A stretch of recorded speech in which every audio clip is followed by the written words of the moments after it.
প্রথম প্রশ্ন করেছেন বাংলাদেশ থেকে, বলছেন আসসালামু আলাইকুম রহমতুল্লাহ। শেখ ওয়ালাইকুম আসসালাম রহমতুল্লাহ বারকাতুহু।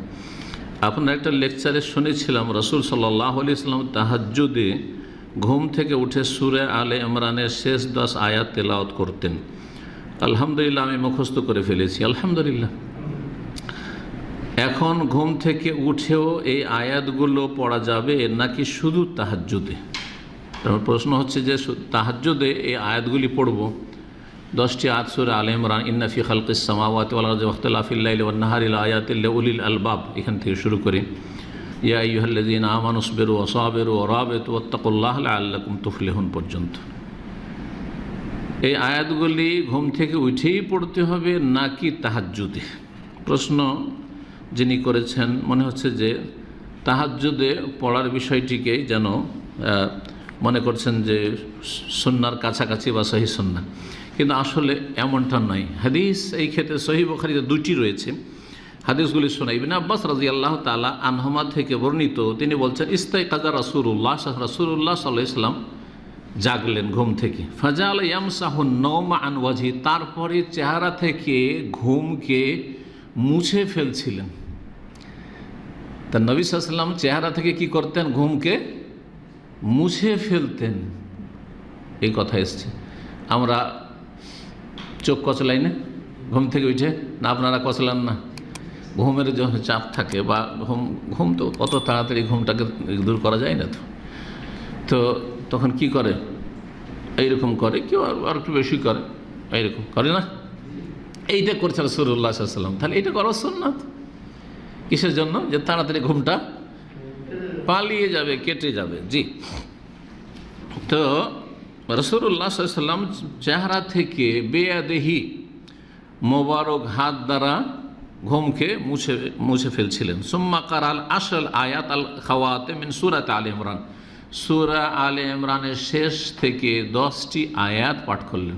তাহলে কোন সময় পাঠ করলেন? চেহারা থেকে ঘুমটা মোছার পরে, বিছানা থেকে উঠে মুখটা একটু কচলিয়ে দিয়ে তারপরে ঘুমটা চলে গেলেই পড়েছেন। জি, এই হচ্ছে হাদিস সহিহ বুখারীর 183, সহিহ মুসলিমের 182 এবং 763। ইবনে আব্বাস রাদিয়াল্লাহু তাআলা আনহু থেকে আরও বর্ণিত রয়েছে, একটু লম্বা, আন্নাহু রাকাদা ইনদা রাসূলুল্লাহ সাল্লাল্লাহু আলাইহি কাছে একদিন রাতে ঘুমিয়েছিলেন। কীভাবে ঘুমিয়েছিলেন? ইবনে আব্বাসের খালা ছিল মাইমুনা রাদিয়াল্লাহু তাআলা, খালার বাড়িতে, ছোট ছেলে কিন্তু ছিলেন না, ভালো ঘুমাইতেন। তো ফাস্তাইকাযা, তারপরে জেগে গেলেন নবী সাল্লাল্লাহু আলাইহি ওয়াসাল্লাম। ফাতাসাওয়াক, মিসওয়াক করলেন। তো জেগে নবী সাল্লাল্লাহু আলাইহি ওয়াসাল্লাম কী করতেন? মিসওয়াক করতেন। ওয়াতাওয়াদ্দা, ওযু করলেন। ওয়াহুয়া ইয়াকুল, সেই সময় বলছিলেন। তাহলে আগের হাদিসের সাথে, আগের হাদিস শুধু আছে যে চোখটা মুছেই পড়েছেন, হইতে পারে কখনো কখনো এইরকম করেছেন, এটা হইতে পারে। আবার হইতে পারে হাদিসটাতে সংক্ষেপ করে দেওয়া হয়েছে, যদি একদিনেরই ঘটনা হয় তাহলে, কারণ ইবনে আব্বাস দুটোই বর্ণনাকারী। এখানে বলছেন যে উঠলেন, তাহলে চেহারা থেকে ঘুমটা মুছলেন, চেহারা কষলেন, একটু চোখ, তারপরে তখন মিসওয়াক করলেন। ওখানে ঘুম থেকে উঠতেন, মিসওয়াক করতেন, উজু করলেন, আর উজু শেষ করে পড়তেন ইন্না ফি খালকিস সামাওয়াতি ওয়াল আরদি ওয়াখতিলাফিল লাইলি ওয়ান নাহারি লাআয়াতিল লিউলিল আলবাব, সূরা আলে ইমরান আয়াত নম্বর 190 থেকে শুরু করে শেষ পর্যন্ত। এই হাত্তা খাতামা সূরা শেষ করলেন। সুম্মা কামা ফাসাল্লা রাকাতান, তারপরে সালাত আদায় করলেন। আর তারপরে আরও যেসব ইবাদত বন্দেগী রয়েছে, তাহাজ্জুদ এবং আরও যে দোয়া রয়েছে, মুয়াজ্জিনের আজান পর্যন্ত, ফাআযান মুয়াজ্জিন ফাখারাজা ইলাস সালাহ, ফজর সালাতে গেলেন। তো এখান থেকে কি বোঝা গেল যে রাসূলুল্লাহ সাল্লাল্লাহু আলাইহি ওয়াসাল্লাম দুটো হাদিসের সার কথা হচ্ছে যে এই 10টি আয়াত পড়েছেন ঘুম থেকে ওঠার পরে, আর মিসওয়াক করে উজু করে পড়েছেন। সালাতের ভিতরে তাহাজ্জুদের তেলাওয়াতে নয়, তাহাজ্জুদের তেলাওয়াতে নয়। এটি হচ্ছে সহিহ সুন্নাহ। কিন্তু কারো যদি ছুটে যায় আর মনে করে তাহাজ্জুদ আমি পড়ে নেব, তো না, জায়েজ কিছু নাই, পড়লে পড়তে পারে, কিন্তু সেটাকে সুন্নাহ বলা যাবে না, যেটি সুন্নাত। আল্লাহু আলাম। 2 নম্বর প্রশ্ন করেছেন, আসসালামু আলাইকুম। ওয়ালাইকুম আসসালাম ওয়া রাহমাতুল্লাহ। বিভিন্ন পণ্যের থলে বুঝছেন তো, ব্যাগে দোকানের নাম বিসমিল্লাহ লেখা থাকে, বিসমিল্লাহ হোটেল, হ্যাঁ বিসমিল্লাহ শপ, হ্যাঁ এই থাকছে না, বিসমিল্লাহ আলহামদুলিল্লাহ, আর কত রকম যে আমাদের দেশে আছে। আমল থাকার না থাক, কিন্তু এগুলো আছে। জি, ইসলামিক লেভেল আছে, অজ্ঞতার সাথে এসব লেভেল ব্যবহার করে থাকে মানুষ। বিসমিল্লাহ লেখা থাকে। পণ্য ব্যবহার করার পর থলেটি ময়লার ঝুড়িতে ফেলে দেওয়া হয়। ঠিক তেমনই দোকানের ভিজিটিং কার্ড, বিসমিল্লাহর দোকানের ভিজিটিং কার্ড, পণ্যের বিলের কাগজ, যাতে দোকানের নাম বিসমিল্লাহ স্টোর লেখা থাকে। বিভিন্ন ইসলামিক আলোচনার লিফলেটগুলোর শুরুতে বিসমিল্লাহির রহমানির রহিম লেখা হয়, এটাও থাকে। যে বিজ্ঞাপনগুলো আছে না ওয়াজ মাহফিলের, বিসমিল্লাহির রহমানির রহিম, কেন বিসমিল্লাহির রহমানির রহিম লিখছেন? যেখানে সেখানে ফেলে দেওয়া হচ্ছে, এগুলো পড়ে নিল তারপর ফেলে দিল, লেখা যায় নয় তাহলে এইরকম এই বিজ্ঞাপন এইভাবে। অথচ এগুলো ইসলামের কাজ, কিন্তু অজ্ঞতার সাথে হচ্ছে অথবা অচেতনভাবে এগুলো কাজ করছে মানুষ, উদাসীন। এই কাজগুলো কতটা শরীয়ত সম্মত? সবগুলি নাজায়েজ। বিসমিল্লাহ দোকানের নাম রাখা, আর তারপরে তাতে বিভিন্ন ভিজিটিং কার্ড হলো, ব্যাগ তৈরি হলো, তো এই হলো, তো সেই হলো, আর সবগুলোতে বিসমিল্লাহ লেখা আছে, আর যেখানে সেখানে ফেলে দেওয়া হচ্ছে। এটা হচ্ছে আল্লাহর নামের অবমাননা, আল্লাহ রাব্বুল কিতাবের আয়াতের অবমাননা। বিসমিল্লাহ আয়াতের অংশ, বিসমিল্লাহির রহমানির রহিম কোরআন কারীমের অংশ। আর আল্লাহর নাম যদি কোরআন আয়াত নাও হয়, আল্লাহর শুধু আল্লাহ লেখা থাকে, শুধু রাসূলুল্লাহ লেখা আছে, শুধু মুহাম্মদ লেখা আছে, তারপর ইহতিরাম জরুরি। সূরা হজে আল্লাহ রাব্বুল আলামিন ইরশাদ করেছেন আয়াত নম্বর 32-এ, ওয়ামান ইউআযযিম শাআইরাল্লাহি ফাইন্নাহা মিন তাকওয়াল কুলুব। যারা আল্লাহ রাব্বুল আলামিনের শায়ের নিদর্শনাবলীর তাজিম, শ্রদ্ধা, সম্মান করবে, এটা তাদের অন্তরের তাকওয়া, পরহেজগারি, আল্লাহ ভীরুতার প্রমাণ। আপনার অন্তরে আল্লাহর ভয় আছে, গুনাহ থেকে বাঁচতে চান, হারাম নাজায়েজ থেকে বাঁচতে চান, আল্লাহর কাছে জবাব দিতে হবে, এই চিন্তা আছে। এটার প্রমাণ হচ্ছে যে আপনি আল্লাহর এবং আল্লাহর দিনের, আল্লাহর নামের, আল্লাহর কিতাবের আয়াতের কি করবেন? তাজিম করবেন, আপনি সম্মান করবেন। দিনের যেসব বিষয়াদি রয়েছে সবগুলি হচ্ছে আল্লাহর আয়াত, সেগুলির তাজিম করবেন। সুতরাং এইরকম দোকানপাটের নাম রাখা আর আল্লাহর নামের অবমাননা করা হারাম, নাজায়েজ। এইরকমই জলসা মাহফিল, ইসলামিক মাহফিলের এসব পোস্টার তৈরি করা, তাতে বিসমিল্লাহির রহমানির লিখে রাখা, তারপরে পরে ফেলে দিচ্ছে লোকেরা, গুনাহগার হইতে হবে। মাহফিলের কর্তৃপক্ষকে গুনাহগার হইতে হবে, যে ফেলবে সেও গুনাহগার, আর যারা মাহফিলের বিজ্ঞাপন ছাপিয়েছে তারাও গুনাহগার। আল্লাহ তাদেরকে সবকে হেদায়েত দান করেন। 3 নম্বর প্রশ্ন বলছেন, আসসালামু আলাইকুম শেখ। ওয়ালাইকুম আসসালাম ওয়া রাহমাতুল্লাহ। আমার প্রশ্ন হলো, আমার বাবা জীবিত অথবা মৃত হলে আমার সৎ ভাই বোনদের কোনো দায়িত্ব কি আমাকে পালন করতে হবে?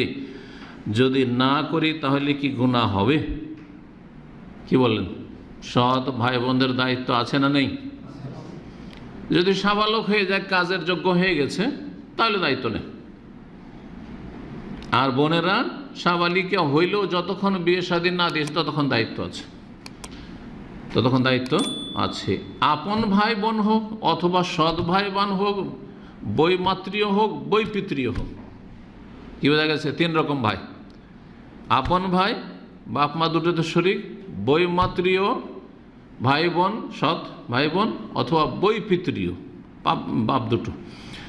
সবগুলি ভাই বোন, সবগুলি হচ্ছে ভাই বোন। তাদের দেখাশোনার আপনার চাইতে কাছের কেউ যদি না থাকে তো আপনার ফরজ, ফরমালম রাখতে হবে।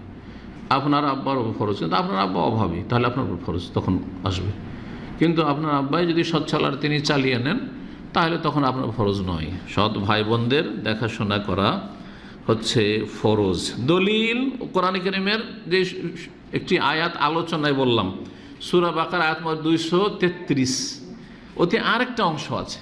ওখানে যেটা পরিবারের ভরণ পোষণের ক্ষেত্রে যে অংশটুকু বলেছিলাম, ওয়ালাল মৌলুদি লাহু রিজকুহুন্না ওয়া কিসওয়াতুহুন্না, বাপের ওপর হচ্ছে, বাড়ির যে গার্জেন তার ওপর দায়িত্ব হচ্ছে স্ত্রীর ভরণ পোষণের দায়িত্ব। আর তারপর আছে ওয়ালাল ওয়ারিসি মিসলু যালিক, আল্লাহ বলছেন ওয়ালাল ওয়ারিসি মিসলু যালিক। আর যে ওয়ারেস উত্তরাধিকারী হবে, ভাগ পাবেন আশা করা যায়, যার কাছ থেকে ভাগ পাবেন আগামীতে কোনো দিন শরীয়তের দৃষ্টিতে, আর তারা এখন স্বাবলম্বী হয়নি, আয় উপার্জনের যোগ্য হয়নি, অথবা তারা মেয়ে, সুতরাং তাদের ভরণ পোষণের দায়িত্ব আপনার। সৎ ভাই যদি আগে মারা যায়, সৎ ভাই যদি মারা যায় আর আপনি যদি থাকেন তো ভাগ পাবেন না? ওর যদি নিজের ভাই না থাকে আপনি ভাগ পাবেন না? অবশ্যই পাবেন। সুতরাং আপনি ওয়ারিস, শরীয়তের দৃষ্টিতে কি আপনি ওয়ারিস। আল্লাহ বলছেন ওয়াল আল ওয়ারিসে মিসলু যালিক, ওয়ারিসের ওপর অনুরূপ দায়িত্ব রয়েছে, যেমন ওই বাপের ওপর দায়িত্ব রয়েছে যে তার স্ত্রীর খরচ দিবে, ঠিক তেমনই ওয়ারিসের ওপর দায়িত্ব রয়েছে। জি।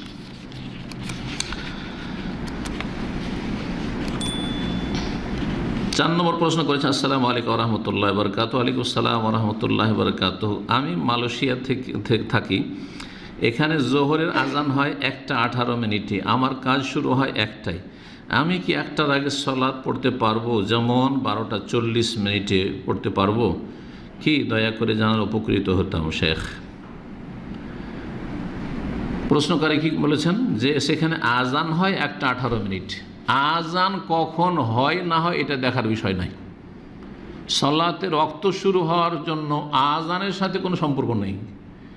আজান কেউ আগে দিয়ে দিতে পারে, কেউ পরে দিতে পারে, হ্যাঁ তাই না? সুতরাং এটা তো মাপকাঠি নয়। মাপকাঠি হাদিসে রয়েছে যে জোহরের ওয়াক্ত কখন শুরু হয়। নবী করিম সাল্লাল্লাহু আলাইহি ওয়াসাল্লাম হাদিসে ওয়াক্ত জোহরে ইযা জালাতিশ শামস, জোহরের ওয়াক্ত কখন শুরু হয়?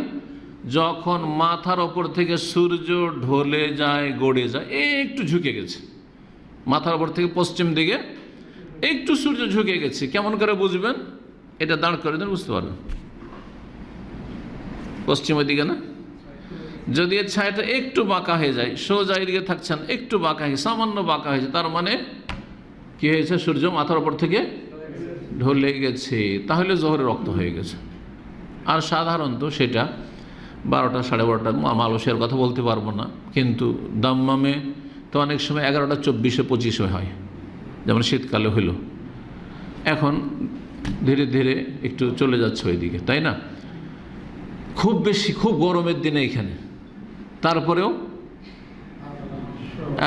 12টা, 12:15 পর যায় না। মক্কায় 1:45, ঠিক না? এইরকম। তো দেখতে হবে যে আপনার ওইখানে, আপনাকে দেখতে হবে। এখন আমরা বলতে পারবো যে আপনার ওখানে মাথার উপর থেকে সূর্য গড়ছে কি গড়ছে না। সূর্য গড়ে গেলেই আপনার জোহরের সময় হয়ে গেছে। তার আগে, বিফোর টাইম, সময়ের আগে যে কোনো সালাত হবে না। দেরি করে পড়তে পারেন, কিন্তু সময়ের আগে সালাত হবে না। জি। এই হাদিস সহিহ মুসলিম 966 নম্বর হাদিস। হাদিসটি বললাম ওয়াক্ত জোহরি ইযা জালাতিশ শামস, জোহরের ওয়াক্ত হচ্ছে যখন সূর্য মাথার উপর থেকে ঢলে যাবে, গড়ে যাবে। 5 নম্বর প্রশ্ন করেছেন সালামের পরে, শেখ আমার বাবার সাথে আমার মায়ের ডিভোর্স হয়ে যায়, আল্লাহ রহম করেন। বর্তমানে বাবার সাথে আমাদের কারো কোনো যোগাযোগ বা সম্পর্ক নেই। আপনার মায়ের সম্পর্ক নেই, কিন্তু আপনাদের কেন সম্পর্ক নেই? এটা হারাম, জায়েজ নয়। আপনার মাকে তালাক দিয়েছে, ছেলে মেয়েকেও তালাক দিয়ে দিয়েছেন নাকি? না, আপনারা তালাক দিয়ে দিয়েছেন বাপকে, জায়েজ নয় শরীয়তে। অজ্ঞতা এটা আমাদের সমাজে, অথবা অবিচার। জি। কোনো যোগাযোগ বা সম্পর্ক নেই, এক্ষেত্রে আমার কি আত্মীয়তা সম্পর্ক ছিন্ন করার গুনাহ হবে? হ্যাঁ, কাবিরা গুনাহ হবে এবং জাহান্নামে যেতে হবে। আল্লাহু আকবার। নবী করিম সাল্লাল্লাহু আলাইহি ওয়াসাল্লামের সহিহ বুখারীতে হাদিস রয়েছে, সহিহ মুসলিম, লা ইয়াদখুলুল জান্নাতা কাতিউন। আর সহিহ মুসলিমের হাদিসে আর একটা শব্দ বাড়তি রয়েছে, লা ইয়াদখুলুল জান্নাতা কাতিউর রাহিমিন, যে আত্মীয়তার সম্পর্ক ছিন্ন করে সেই ব্যক্তি জান্নাতে প্রবেশ করবে না, জান্নাতে প্রবেশ করবে না। যদি সেটাকে হালাল মনে করে তো কোনো দিনই যাবে না, কুফরি করবে। আর যদি না আমার কাছে আমি অপরাধী, গুনাহগার, কিন্তু মানে শয়তানের গুমরাহি থেকে বেরিয়ে আসতে পারছে না, স্বীকার করছে যে ভুল করছি, এটা বাপের সাথে মায়ের সাথে সম্পর্ক খারাপ রাখছি, তাহলে তারপরেও তার কাবিরা গুনাহ। জান্নাতে যাবে না মানে প্রথমখানে যাবে না, প্রথমখানে দখুলে আউয়ালি, প্রথমখানে প্রবেশ করতে বাধাগ্রস্ত হবে, জাহান্নামে শাস্তি ভোগ করবে, আর তারপরে তখন জান্নাতে যাবে। এই হচ্ছে এই হাদিসগুলি, এই ধরনের যে হাদিসগুলি রয়েছে সেগুলির অর্থ।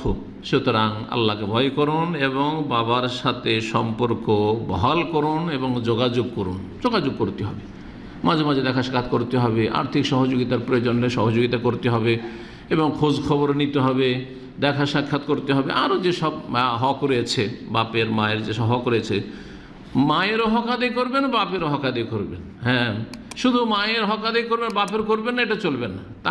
তারা দিয়েছে, আপনার মাকে তালাক দিয়েছে, তাদের সম্পর্ক ছিন্ন হয়ে গেছে, কিন্তু আপনার সম্পর্ক বাবার সাথেও আছে, মায়ের সাথেও আছে, আর দুইজনের সাথে সম্পর্ক বহাল রাখতে হবে। আল্লাহ যেন তৌফিক দান করে। 6 নম্বর প্রশ্ন বলছেন, আসসালামু আলাইকুম শেখ। ওয়ালাইকুম আসসালাম রহমতুল্লাহ। আমার জিজ্ঞাসা হলো, যারা মসজিদ রেখে মাজার কেন্দ্রিক খানকায় গিয়ে নামাজ পড়ে এবং বলে দুনিয়ার সব জায়গায় নামাজ পড়া যায়, খানকায় পড়লে দোষ কি? এরা মাজার পূজারী, সেই জন্য এরকম কথা বলেছে। এরা মাজার ভক্ত, এরা আল্লাহর কাছে আশা রাখে না, আল্লাহর অসহায় সৃষ্টি মৃতর কাছে আশা রাখে যে খাজা বাবা দিতে পারবে, শাহজালাল বাবা দিতে পারবে, আটরসি মাইজ ভান্ডারি বাবা দিতে পারবে, মরা মানুষে দিতে পারে। অথচ ওই মরা মানুষটা কবরে নামতে পারেনি, ওকে নামাইতে হয়েছে। নিজে গোসল করতে পারেনি, কাপড় বদলাতে পারেনি, ওর কাফন বদলে দিতে হয়েছে, তাই না? আতর মাখতে পারেনি, আতর মাখিয়ে দিতে হয়েছে, তাই না? সুবহানাল্লাহ। খাটে উঠতে পারেনি, যে চলো খাটে, যদি কেউ উঠতে পারে দিতে পারে তো নিজে খাটে উঠতে পারবে না, কবরে নামতে পারবে না, খাটে উঠিয়ে নিয়ে যেতে হয়েছে। কবরস্থানে নিজে যেতে পারেনি, ওকে কাঁধে করে নিয়ে যেতে হয়েছে, কবরে নামাইতে হয়েছে। এত অসহায়, চোখের সামনে দেখলেন আর দাফন করবে তারই পূজা শুরু করে দিলেন। এত অধম। মূর্তি পূজা আর এই পীর পূজা মাজার পূজায় পার্থক্য, কোনো পার্থক্য নেই। তারা দাঁড় করে পূজা করে, আপনারা শুয়ে দিয়ে পূজা করেন, দুটোই মুশরিকদের কাজ। এইরকম 2 রকমের শিরক থেকে রাসূলুল্লাহ সাল্লাল্লাহু আলাইহি ওয়াসাল্লাম সতর্ক করেছেন। 2 রকমের শিরক থেকে রাসূলুল্লাহ সাল্লাল্লাহু আলাইহি ওয়াসাল্লাম সতর্ক করেছেন ওই হাদিসগুলিতে। লানাতুল্লাহি আল ইয়াহুদি ওয়ান নাসারা ইত্তাখাযু কুবুর আম্বিয়া মাসাজিদা। নবীদের কবরগুলিকে ইহুদি নাসারারা সিজদার স্থানে পরিণত করেছে, কবরকে। তাহলে কবর পূজার থেকে সতর্ক করেছে। ইউহাযযিরু মা সানাউ, মা আয়েশা বলছেন, তাদের এইসব শিরকি কুফরি কর্মকাণ্ড থেকে সতর্ক সাবধান করেছে রাসূলুল্লাহ সাল্লাল্লাহু আলাইহি ওয়াসাল্লাম। এটা তো ছিল মাজার পূজা থেকে সতর্ক করা। আর উলাইকা ইযা মাতা ফীহিম আর-রাজুলুস সালেহ, এই ইহুদি নাসারাদের যদি কোনো নেক বান্দা ওলিয়া মারা যেত, পুরোহিত দরবেশ মারা যেত, তো বানাও আলা কবরিহি মসজিদান, তার কবরের ওপরে মসজিদ বানিয়ে নিত, তো কবর পূজা।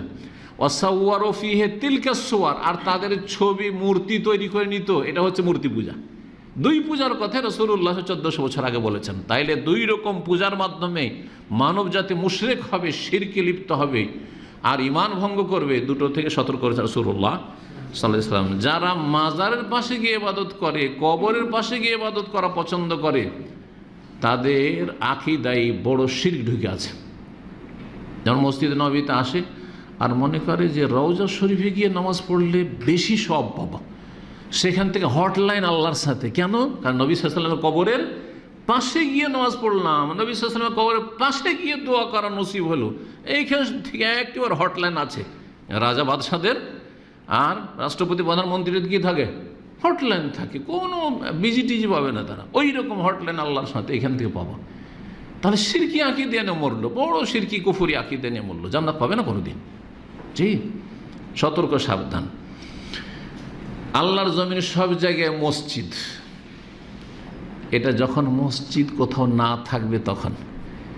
কিন্তু আপনার আশেপাশে মসজিদ আছে, আর মসজিদ বাদ দিয়ে গিয়ে আপনি মাজারের পাশে গিয়ে আপনি নামাজ পড়বেন বা সেখানে ইবাদতবন্দি করবেন, কোরআন তেলাওয়াত করবেন, সেখানে গিয়ে আপনি জিকির আজকার করবেন, তো আপনার আকীদাতে রোগ আছে। মসজিদ কি জন্য বানানো হয়েছে? তাহলে মসজিদ বানানো হয়েছে ইবাদতবন্দির জন্য, তাই না?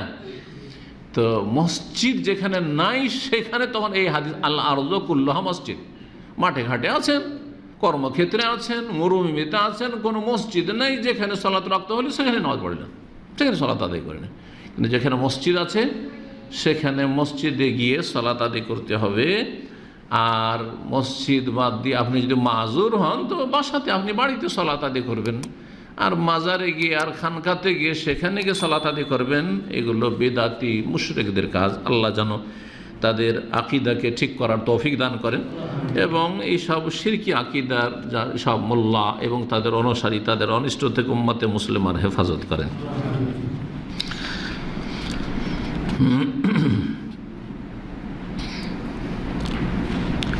7 নম্বর প্রশ্ন করেছেন, আসসালামু আলাইকুম। ওয়ালাইকুম আসসালাম রহমতুল্লাহ। সরকারি কর্মকর্তারা প্রতি মাসে গাড়ির সুবিধা বাবদ 50,000 টাকা পেয়ে থাকেন, মানে সরকার 50,000 টাকা দেয়।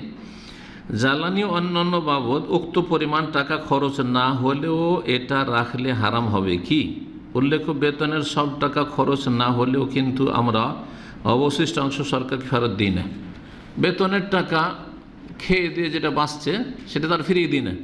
তো বলছে গাড়ি বাবদ ধরেন 50,000 টাকা দিচ্ছে বড় বড় যারা অফিসার তাদেরকে, যে 50,000 টাকা তোমার গাড়ির খরচ, হ্যাঁ, সার্ভিসিং খরচ, তেল খরচ, আর সেটা থেকে কিছু খরচ হলো ধরেন 25,000, 30,000 খরচ হলো, 40,000, 10,000 টাকা, 15,000 টাকা বেঁচে গেল। এখন বাকি টাকাটা রাখতে পারবে কি না? জি, যেমন শর্ত হয়েছে সরকারের সাথে। রাসূলুল্লাহ সাল্লাল্লাহু আলাইহি ওয়াসাল্লাম হাদিস আল মুসলিমুনা আলা শুরুতিহিম, তিরমিজিতে হাদিস রয়েছে এবং হাদিসটি হাসান। মুসলিমরা নিজের শর্তের ওপর অটল থাকবে। যেই চুক্তি হয়েছে, যদি সরকার বলে যে তোমাকে প্রতি মাসে 50,000 টাকা দেওয়া হবে, ব্যাস, আর বলেনি কথা যা খরচ হবে হবে, বাকিটা ফিরিয়ে দিতে হবে, এই কথা বলেনি, তাহলে 50,000 টাকা আপনার জন্য হালাল, 1 পয়সা খরচ করেন না করেন। যদি আপনি অন্য কোনো মাধ্যম দিয়েও চলে নিতে পারেন আর টাকা আপনার বেঁচে গেল, কোনো অসুবিধা নেই। কোম্পানি আপনাদের জন্য কাজে লাগবে। অনেকের কাছে গাড়ি আছে, কোম্পানির গাড়ি ইউজ করে, তাই না? আর তারপরে আপনি হয়তো কোনো সাথীর সঙ্গে পেয়েছেন, মাসের মাস দেয় না, যে আপনার কোম্পানিতে যাতায়াত খরচ আপনার 300-400 রিয়াল ধরেন দিচ্ছে, আর আপনি হয়তো কোনো বন্ধু বান্ধবের গাড়ি পেয়েছেন আর ফ্রিতেও আপনাকে অত ডিউটি যাচ্ছে, আপনাকে নিয়ে চলে যাচ্ছে, তো পুরো টাকাটা বেঁচে গেল। হালাল না হারাম আপনার জন্য? হালাল। কারণ কোম্পানি কথা বলছে না, দেখ তোকে টাকা দিচ্ছি, খবরদার কারো গাড়িতে চাপবি না, বলছে নাকি? কিন্তু যদি বলে যে দেখ তোকে টাকা দিলাম কিসের জন্য? এই কোম্পানিতে ডিউটি করতে আসা যাওয়ার জন্য, আর এখানে যদি খরচ না হয় যত টাকা বাঁচবে ফেরত করতে হবে, তাহলে বলে মুসলিমুনা আলা শুরুতিহিম, মুসলিম নিজের শর্তের ওপর অটল থাকবে। জি,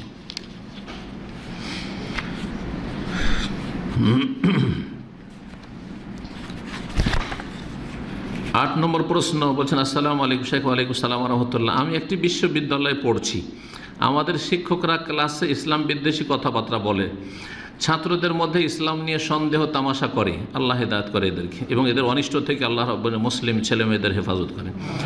আমার দ্বীনের জ্ঞান খুব কম, আমাকে আপনি নাসিহা করুন। আমি একজন নারী, কিন্তু আমাদের পরিবারের নারীদেরকেও বিশ্ববিদ্যালয়ে যাওয়া বাধ্য, তা ছেড়ে আসার উপায় নেই। আল্লাহ আপনার বাপ মাকে হেদায়েত দান করেন। জি, যে এইরকম নাস্তিকদের আখড়াই, সেখানে আপনাকে পাঠিয়ে আপনার পরকালকে ধ্বংস করার জন্য তারা এই শয়তানি প্রয়াস চালাচ্ছে। আল্লাহ রাব্বুল আলামিন আপনার হেফাজত করুন।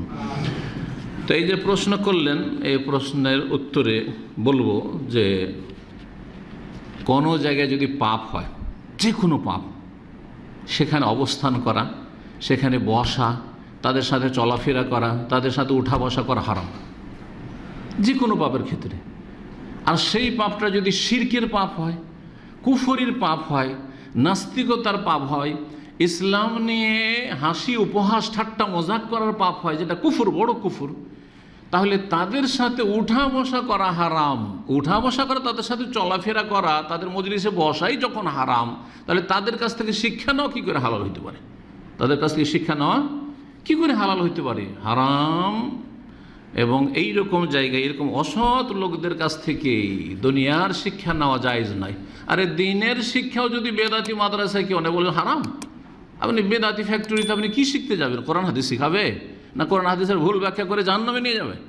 মিলাদ শিখাবে, কিয়াম শিখাবে, মাজার পূজা শিখাবে, পীর ধরা শিখাবে? তাহলে এরকম মাদ্রাসায় পড়াই জায়েজ নয়, হারাম।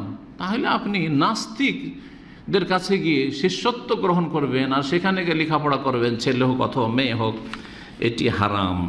এই মর্মে দুটো আয়াত শোনাবো। আল্লাহ রাব্বুল সূরা নিসা আয়াত 140 ইরশাদ করেছেন, ওয়াকাদ নাযালা আলাইকুম ফিল কিতাব।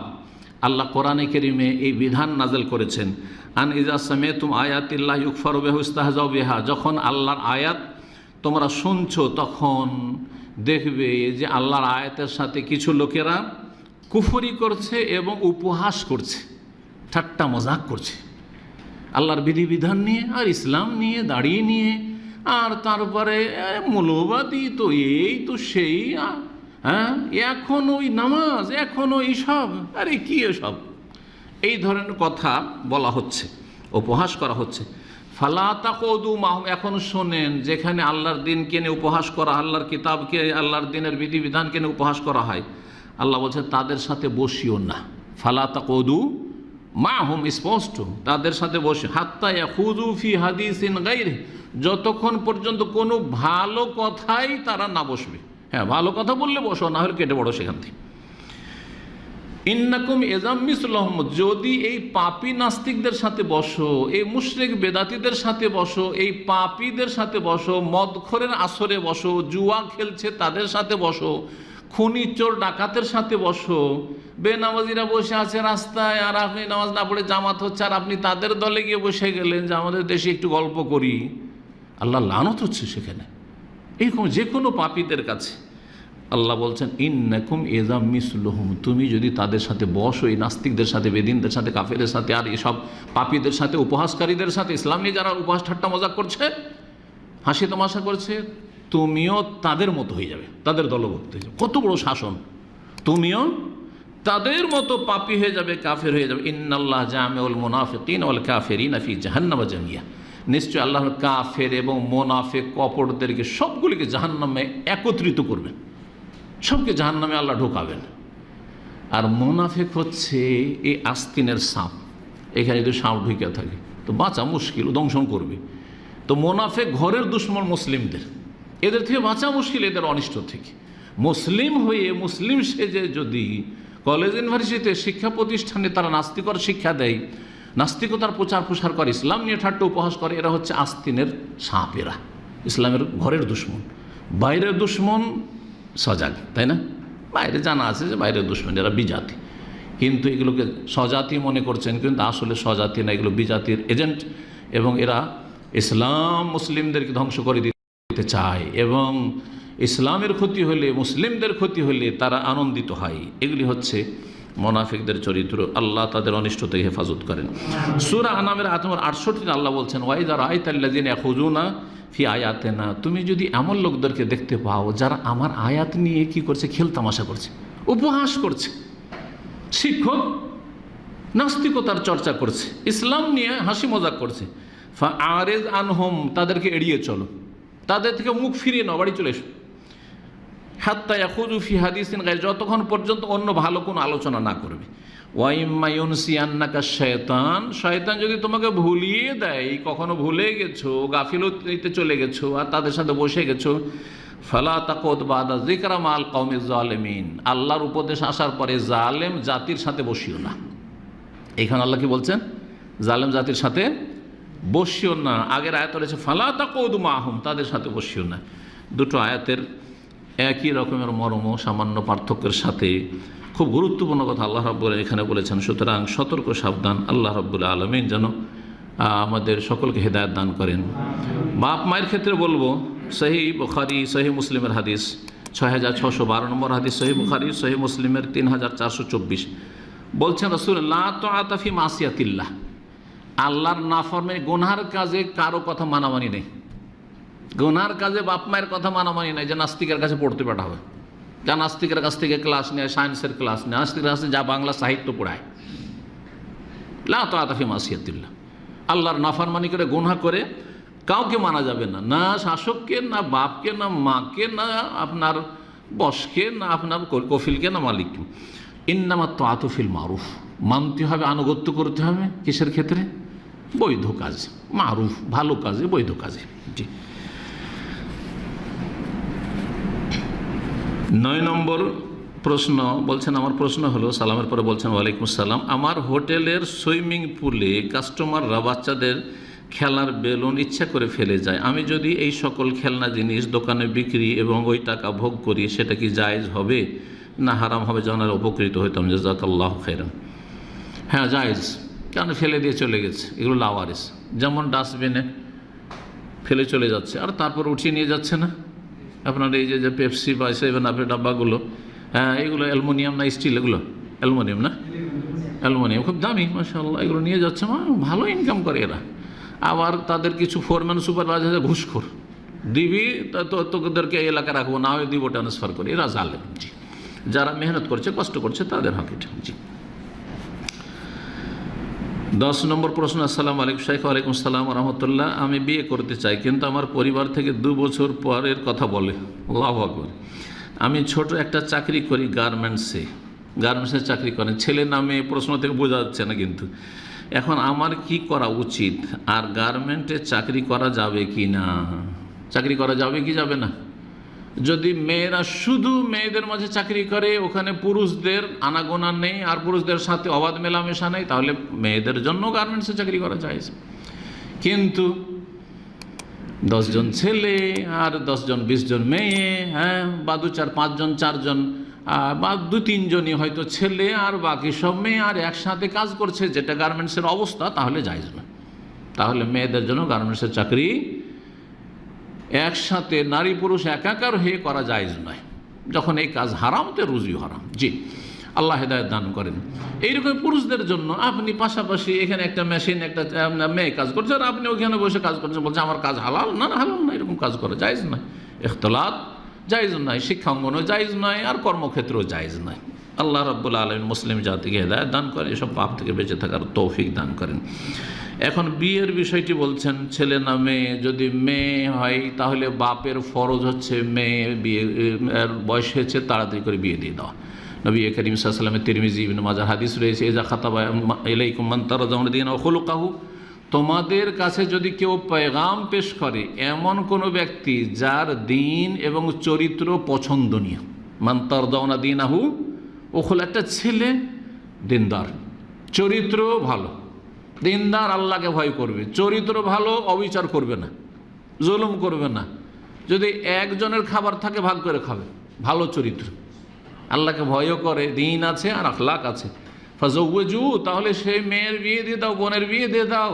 ইল্লা তাফালু, আর যদি এরকমটা না করো, না, ঘাস দেখে ছাগল বাঁধতে হবে।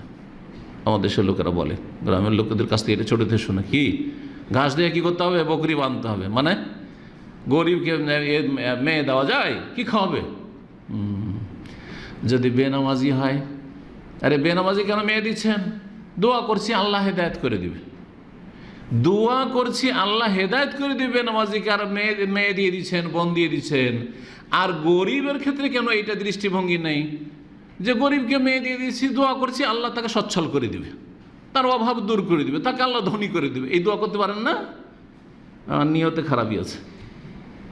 বুঝতে পারছেন পয়েন্টটা আমার? আমাদের দেশের লোকেরা কিন্তু যদি ছেলেটা তো নামাজ টাজ পড়ে না, আল্লাহর কাছে দোয়া করে, আল্লাহ হেদায়েত করুক, দোয়া করছি হেদায়েত হয়ে যাবে, সরকারি চাকরি করে ছাড়া যাবে না, অথবা বিদেশে থাকে ছাড়া যাবে না, ইউরোপ আমেরিকা থেকে ছাড়া যাবে না, ওইখানে দোয়ার দোহাই, আসলে দোয়া নয়, পয়সা, ধন দৌলত আছে। আর গরিব ছেলেকে আল্লাহকে ধনী করতে পারে না? কত গরিব, পথের ফকির, 700 টাকা বেতনে এসছে, এখন কোটি কোটি টাকার মালিক, দাম আমি আছে মেলা, 700 টাকা বেতনে সাধারণ কাজ করেছি, আর সে বড় বড় কোম্পানির মালিক, ইনভেস্টার। মক্কায় জমজম টাওয়ার এক লোক আছে, বাঙালি, বুঝছেন তো, তার যে প্রতি মাসে 2 দিন 3 দিন শুধু ওরা হিসাব করে দেয়, তাকে সে 2-2,500 রিয়াল দেয়, শুধু হিসাবে 1-2 দিন করে ওকে 2,000 রিয়াল দেয়।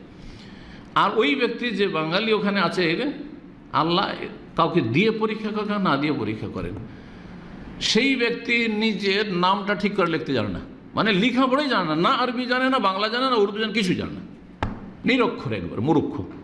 কিন্তু আল্লাহ দিবে কোনো ওসিলাতে বহু টাকা ইনকাম করে, মাসের মাস লাখ লাখ টাকা ইনকাম করে। যেই ব্যক্তিকে 2,000 টাকা করে দেয় আর হিসাবটা করে 2 দিন, সে আমাকে কিস্সা শুনিয়েছে, যাতে করে আপনারা না ভাবেন যে হইলে হয়তো এমনি কাহিনী, কিস্সা না, কিস্সা না, সত্য ঘটনা। কথা বুঝতে পেরেছেন? জি। আচ্ছা, যাকে 2,000 টাকা দেয়, ওই 2 দিন কাজ করিয়ে নিয়ে 2-3 ঘন্টা করে, সেই ব্যক্তি বিএ পাস এবং সে 5 স্টার হোটেলের একজন শিক্ষিত, সে সুপারভাইজার, সে 2,000 টাকা বেতনে কাজ করে দেয়। ওই নিরক্ষর যে নিজের নামটা টিপ সই দিতে হয় যাকে, কথা বুঝে গেছে? তো কেন আল্লাহর কাছে আশা করছেন না যে আমি গরিবকে, দিনদার, পরেজগার, আল্লাহ চরিত্রবান, আমি গরিবকে আমি মেয়ে দিয়ে দেবো, বোন দিয়ে দেবো, আল্লাহ ওকে ধনী করে দেবে। আল্লাহর কাছে সৎ নিয়ত যদি থাকে, আশা থাকে, তো আল্লাহ অবশ্যই ধনী করে দেবে। জি। তো আর যদি ছেলে হয়, তাহলে বাপের ফরজ নয় যে ছেলের বিয়ে দেবে, এটা মনে রাখেন। ছেলে স্বাবলম্বী হবে, টাকা পয়সা ইনকাম করবে, মোহরের ব্যবস্থা করবে আর ভরণ পোষণ ব্যবস্থা করবে, আর তারপরে বিয়ে করবে। কিন্তু বাপ যদি আর্থিক দিক থেকে সচ্ছল থাকে, টাকা পয়সা যথেষ্ট আছে, বাড়িও করে দিতে পারবে ছেলেকে, এক দুটা রুম করে দিতে পারবে, তাহলে অবশ্যই তখন বলবো যে হ্যাঁ, তোমার ছেলেকে গোনা থেকে বাঁচানো ফরজ, সুতরাং তোমার ফরজ আল্লাহ তোমাকে দিয়েছে সেই জন্য।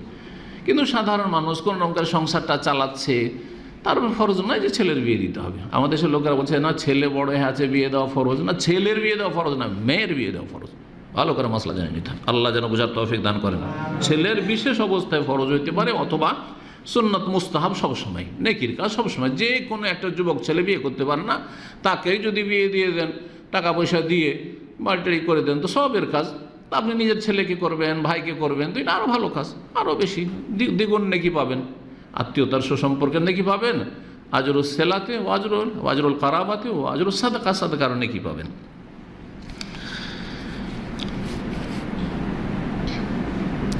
এগারো নম্বর প্রশ্ন বলছেন যে শেখ, আমার প্রশ্ন হলো গোসল ও অজু সম্পর্কে।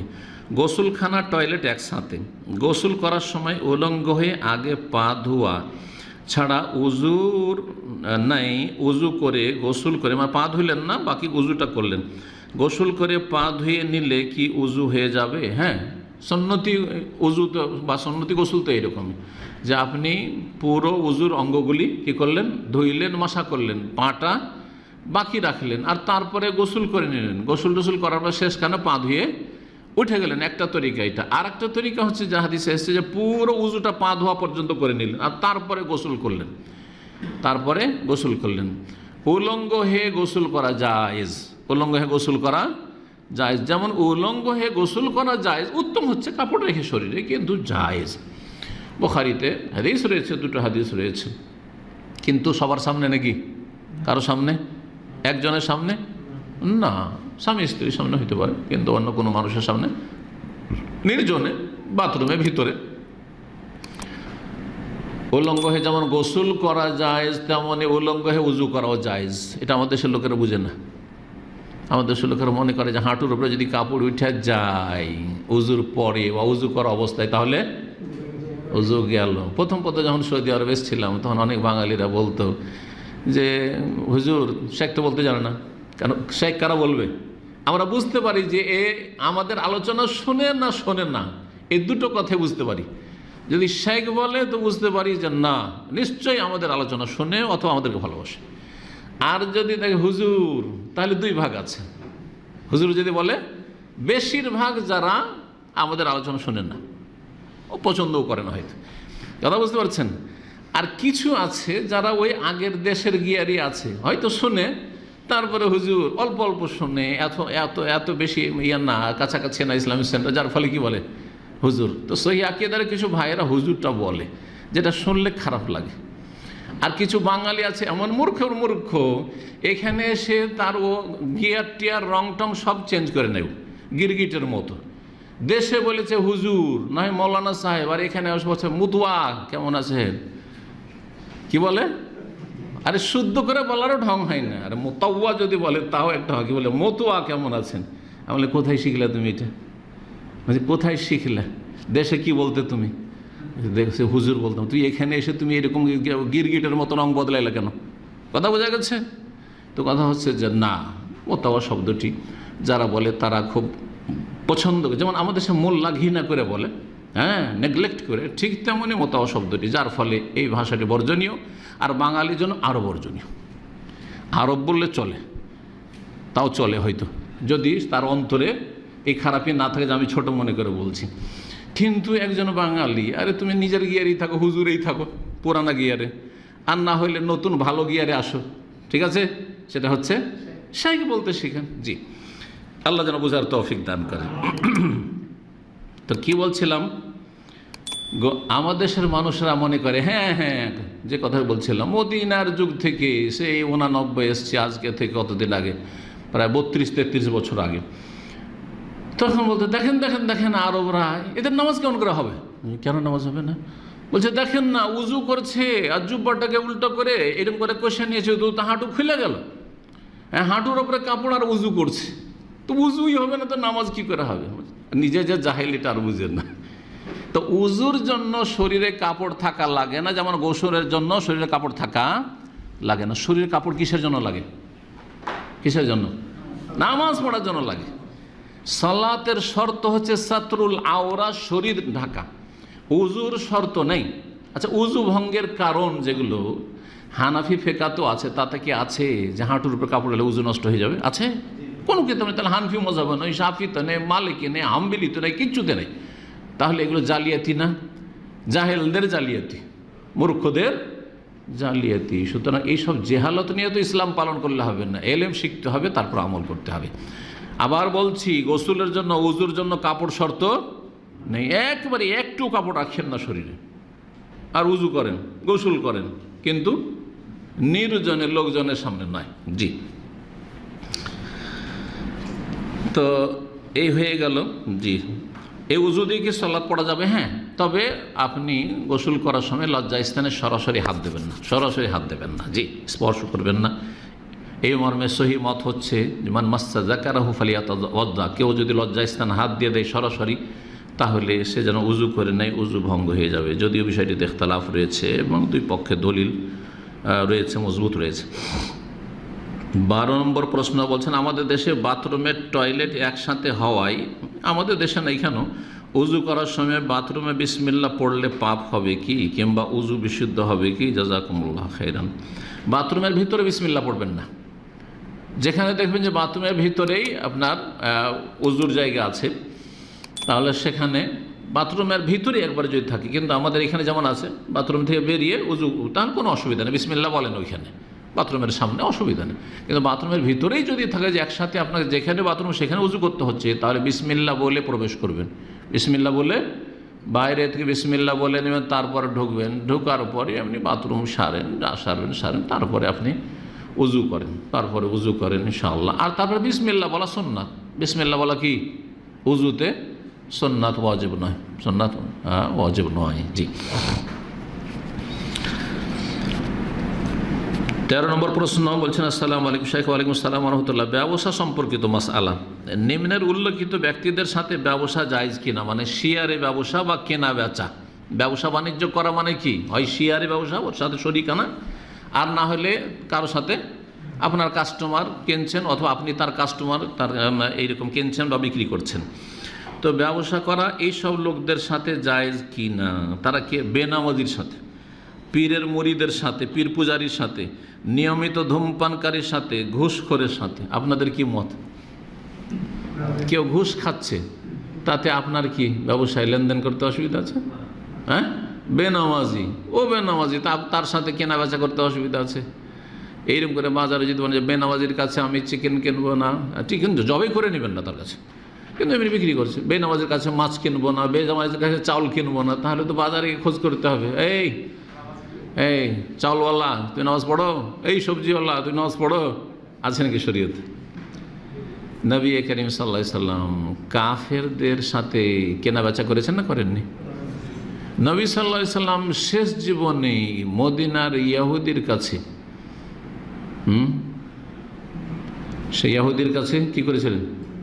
হ্যাঁ, বর্ম বন্ধক রেখেছিলেন, আর জব নিয়েছিলেন পরিবারের খাবারের জন্য, ধারে কিনেছিলেন। তো ধার নিলাম, তো তোমার কাছে বর্মটা থাকলো, হ্যাঁ, যখন আমি টাকা দিয়ে দেব তখন তোমার কাছ থেকে ফিরিয়ে নেবো, এটা হচ্ছে বন্ধক। তাহলে ইহুদি যারা সবচেয়ে বড় দুশ্মন, আল্লাহর গজব তাদের, সূরা ফাতিহাতে আল্লাহ তাদেরকে মাগজুব আলাইহিম বলেছেন, গজব প্রাপ্ত, আল্লাহর গজব তাদের উপর, সবচেয়ে নিকৃষ্ট কাফের। তো তাদের সাথে ব্যবসা করেছেন রাসূলুল্লাহ সাল্লাল্লাহু আলাইহি ওয়াসাল্লাম, তাদের সাথে কেনা বেচা করেছেন রাসূলুল্লাহ, তাদের বাড়িতে দাওয়াত খেয়েছেন না? জায়েজ নাকি? নবী সাল্লাল্লাহু আলাইহি ওয়াসাল্লাম বলছেন না, আগে জিজ্ঞাসা করব যার কাছে জব কিনতে যাব, এই ঘুষ খাও নাকি, সুদ খাও নাকি? না, করেননি। আর নামাজ তো পড়ার প্রশ্নে ওঠে না, কারণ ইহুদি, তাই না? জি, জায়েজ। অমুসলিমদের সাথে ব্যবসা বাণিজ্য, দুনিয়ার কাজ জায়েজ, দিনের ক্ষেত্রে ছাড় দেওয়া জায়েজ নেই। ধর্মের ক্ষেত্রে কোনো রকম সমঝোতা নেই যে চলো আমাদের মসজিদে তোমরা আসো, আমাদের মাহফিলে তোমরা আসো, আর তোমাদের ক্রিসমাসে আমরা যাব, তোমাদের পূজাতে আমরা থাকবো, আর আমাদের ঈদে তোমরা আসো। না না, তারা কোনো দিন ঈদে আসবে না, তারা আপনাদের কুরবানি করতে আসবে, তারা হজেও আসে না, কিন্তু আপনারা ঠিকই তাদের পুজো পাঠে যাচ্ছেন। এটা হচ্ছে মুসলিমদের দুর্বলতা। কারণ শয়তান ওরা কেউ তো জাহান্নামে নিতেই পেরেছে শয়তান, এখন মুসলিমগুলোকে কেমন করে জাহান্নামে নেব? তো জাহান্নামে নিলে এটা করা। জি, সর্বশেষ প্রশ্ন বা 15টি রয়েছে। 14 নম্বর প্রশ্ন, শেখ আমার জানার বিষয় হলো ইউটিউবে অনেক সময় মেয়েদের অ্যাড দেখায়, সেই ক্ষেত্রে আমার করণীয় কি? তাহলে আমাকে ইউটিউবে ভিডিও দেখা বন্ধ করে দিতে হবে না বন্ধ করতে হবে না? যথাসাধ্য বেঁচে থাকবেন। যেই সব চ্যানেলগুলিতে আপনার ডলার অপশন নেই সেগুলিতে সাধারণত অ্যাড আসে না, এখন শুনছি নাকি ওগুলো তো জবরদস্তি ইউটিউব কোম্পানি দিচ্ছে, কিন্তু আলহামদুলিল্লাহ এখন পর্যন্ত দেখিনি। আমার যেমন অফিসিয়াল চ্যানেল আছে এটাতে দেখিনি। বাকি যেই চ্যানেলগুলি আমার বক্তব্যতে ভরা কিন্তু তারা ডলার ইনকাম করছে, আল্লাহ তাদের হেদায়েত দান করে, যার ফলে যখন ডলার নেবে তো আমাদের অ্যাডগুলোর মাধ্যমে ইনকাম হচ্ছে, অ্যাড দিতে হবে। যেমনই চালু করবেন আপনি তেমনই সৌদি আরবে তো একটু ভালো ছবি আসে, তারপরেও কিছু খারাপ আসছে, আর অন্যান্য দেশে তো একেবারে উলঙ্গ ছবি চলে আসছে। আউযুবিল্লাহ, আমাকে বেশ কিছু স্ক্রিনশট আমাদের ভাইরা পাঠিয়েছে, আল্লাহ হেদায়েত দান করে এইসব লোকদেরকে। তো এগুলোতে গুনাহগার, সেই ডলার খানেওয়ালাও গুনাহগার। আর আপনার কাজ কি? আপনি যথাসাধ্য বাঁচবেন, সেটাকে তাড়াতাড়ি করে দূর করার চেষ্টা করবেন, কিন্তু আপনি সেই খারাপের জন্য, সেই খারাপ অ্যাডের জন্য, খারাপ ছবির জন্য আপনি ইসলামী আলোচনাই শুনবেন না। আপনি কেন কল্যাণ থেকে বঞ্চিত থাকবেন? এই ক্ষেত্রে কোরআনে কারিমের সূরা তাগাবনের আয়াতুল আমল ফাত্তাকুল্লাহ মাস্তাতাতু, যথাসাধ্য আল্লাহকে ভয় করো, যথাসাধ্য যতটুকু পারো আল্লাহকে ভয় করো। এটা ঠিক ওই রকমই যেমন কেউ যদি বলে যে শেখ কি করব, আজকাল তো মহিলারা তো চেহারা খুলে ঘুরে বেড়াচ্ছে, আর দেশের অবস্থা তো বলতে হবে, চেহারার সাথে পেট পিঠ খোলা আর মাথার চুল খোলা, সব খোলা, বুকের উপর একটু ওড়না পর্যন্ত নাই। তখন কী করবো? তাহলে কি বাড়ি থেকে বেরোবো না নাকি? কি বলবেন? খবরদার বাড়ি থেকে বেরোয় না, কারণ বাড়ি থেকে বেরোলে মহিলা সামনে পড়বে, তাই নাকি? হ্যাঁ, সারা পৃথিবীতে চলতে পারবেন না এক কথা হলে। সুতরাং ফাত্তাকুল্লাহ মাস্তাতাতু, যথাসাধ্য আল্লাহ ভয় করো। নিচে আল্লাহ কি বলেছেন? যখন দেখছো মহিলা আসছে, মহিলার ছবি আসছে, কুল্লিল মুমিনিনা ইয়াগুদ্দু মিন আবসারিহিম, তোমরা নিজের দৃষ্টিকে নামিয়ে রাখো। দেখছেন না? তারপরে যখন বক্তব্য শুনলেই তো হয়, বক্তব্য চালু হয়ে গেল তখন আপনি দেখেন সেই দিকে। জি, আল্লাহ যেন তৌফিক দান করেন। সর্বশেষ প্রশ্ন, আসসালামু আলাইকুম। ওয়ালাইকুম আসসালাম ওয়া রাহমাতুল্লাহ। বলছেন যে শেখ কাবিরা গুনাহের কাফফারা কি? জাযাকাল্লাহু খাইরান। কাবিরা গুনাহের কাফফারা, কাবিরা গুনাহের কাফফারা হচ্ছে তওবা। কাবিরা গুনাহের কাফফারা হচ্ছে তওবা। তওবা করলে আল্লাহ মাফ করে দেবেন। আর যেগুলির কাফফারা আছে সেগুলি কাফফারা, যেমন কসমের কাফফারা আছে, জেহারের কাফফারা আছে, এরকম যেগুলোতে কাফফারা আছে শরীয়তে, সেগুলোর ক্ষেত্রে কাফফারা মানে আর্থিক কাফফারা টাফারা আছে বা কিছু আছে, রোজার কাফফারা আছে। কিন্তু যে কোনো কাবিরা গুনাহ যদি আল্লাহর হক নষ্ট করে থাকেন তাহলে 3টি শর্তে তওবা, আর মানুষের হক নষ্ট করেন তাহলে 4টি শর্তে তওবা। কি? 1 নম্বর, গুনাহ থেকে তওবা করা। কি করতে হবে? স্টপ, গুনাহ বন্ধ করে দিতে হবে, থেমে যেতে হবে। 2 নম্বর, অনুতপ্ত লজ্জিত হইতে হবে যে আমি খুব খারাপ কাজ করেছি, খুব খারাপ কাজ করেছি, নিজেকে তিরস্কার করতে হবে, খুব খারাপ কাজ করেছি। 3 নম্বর, আগামীর জন্য প্রতিজ্ঞা করতে হবে যে আমি আর জীবনে এরকম কাজ করব না, জীবনে আমার দ্বারা যেন এরকম কাজ না হয়। এটা আল্লাহর হকের ক্ষেত্রে। মানুষের হকের ক্ষেত্রে এই 3টার সাথে 4 নম্বর হচ্ছে যার হক নষ্ট করেছেন তার হকটা আদায় করার হইলে আদায় করতে হবে, আর আদায় করার না হলে তার কাছ থেকে মাফ নিতে হবে। যেমন টাকা পয়সা বেইমানি করে রেখেছেন, ধার নিয়ে রেখেছেন, আর দিচ্ছেন না, এখন দেন, তাড়াতাড়ি দেন। এটাই তওবা আপনার, এটি হচ্ছে তওবা। কেউ আপনার কাছে কাজ করেছে, পয়সা দেননি, আপনি মজদুরি দেননি, তাড়াতাড়ি দেন, তাহলে তওবা। না হলে কোনো তওবা না, মুখে আস্তাগফিরুল্লাহ পড়ে কোনো লাভ হবে না, আল্লাহ মাফ করবেন না, বান্দার হক। কিন্তু যদি ধরেন এমন হয় যেটা ক্ষমা নেওয়ার মতো, তার মানহানি করেছেন, অপদস্থ করেছেন, তো বলবেন যে আমাকে অপদস্থ করে না, মানহানি করো, হ্যাঁ না, বলবেন যে মাফ করে দাও ভাই, হ্যাঁ, তার সাথে সালাম সাফা করে কোলাকুলি করে মাফ চেয়ে নেবেন, অন্তর থেকে মাফ চাইবেন, সেও মাফ করে দেবে। সূরা নিসার আয়াত নম্বর 17-তে আল্লাহ বলছে ইন্নামাত তাওবাতু আলাল্লাহি লিল্লাযিনা ইয়ামালুনা সুআ বিজাহালা, সত্যিকারের তওবা হচ্ছে আল্লাহর কাছে ওই সব লোকদের, আল্লাযিনা ইয়ামালুনা সুআ বিজাহালা, যারা মন্দ কাজ করে ফেলে অজ্ঞতাবশত। এই নয় যে অহরহ কাবিরা গুনাহ করতেই আছে, আর যেই ব্যক্তি পাপ করে সে হচ্ছে জাহিল, কিন্তু অজ্ঞতাবশত করে। সুম্মা ইয়াতুবুনা মিন কারিব, তারপরে দ্রুত তওবা করে, তাহলে কি করতে হবে? মিন করিব, তাড়াতাড়ি তওবা করতে হবে। এই নয় যে 6 মাস হয়ে গেল, 1 বছর হয়ে গেল, মেলা দিন হয়ে গেল, মাস হয়ে গেছে, তওবাই করে না। না না না, কখন মরে যেতে পারে। মরার আগে তওবা করে না হলে জাহান্নামে যেতে হবে, কবরে আযাব পেতে হবে। সুম্মা ইয়াতুবুনা মিন করিব, তাড়াতাড়ি করে তওবা করে নেই। ফাউলাইকা ইয়াতুবুল্লাহু আলাইহিম, যারা জলদি তওবা করে নেবে এবং সততার সাথে ইখলাসের সাথে তওবা করবে, আল্লাহ তাদের তওবা কবুল করবেন। ওয়া কানা আল্লাহু আলিমান হাকিমা, আল্লাহ সব কিছু জানছেন এবং আল্লাহ হচ্ছেন প্রজ্ঞাবান। আল্লাহ সব কিছু জানছেন যে আপনি অন্তর থেকে তওবা করছেন, নাকি মুখে মন্ত্র পড়ছেন, না মানুষকে দেখানোর জন্য আস্তাগফিরুল্লাহ আস্তাগফিরুল্লাহ পড়ছেন, আল্লাহ সব জানছেন। সুতরাং খালেস অন্তরে তওবা করতে হবে। আল্লাহ রাব্বুল আলামিন যেন আমাদেরকে সব সময় যেন গুনাহ থেকে বেঁচে থাকার তৌফিক দান করেন। আর অনিচ্ছাকৃত যদি কোনো গুনাহ হয়ে যায় তো আল্লাহ যেন দ্রুত তওবা করার তৌফিক দান করেন। আল্লাহ রাব্বুল আলামিনের কাছে দোয়া করি আল্লাহ আমাদের সকলে যেন কল্যাণ করেন। যেসব ভাই বোনেরা হাজির হলেন আল্লাহ তাদের উত্তম বদলা দান করেন, এবং অনলাইনে যারা আমাদের আলোচনা শুনবে আল্লাহ তাদেরকে যেন জাযায়ে খায়ের দান করেন, এবং আল্লাহ দুনিয়া আখিরাত ভালো করেন, ছেলে মেয়েদের ভালো তরবিয়তের তৌফিক দান করেন, এবং আল্লাহ রাব্বুল আলামিন সঠিক ইলমের ভিত্তিতে সহি আমলের তৌফিক দান করেন। ওয়া সাল্লাল্লাহু সাল্লাম আলা নবিয়িনা মুহাম্মদ ওয়া আলা আলিহি ওয়া সাহবিহি আজমাইন।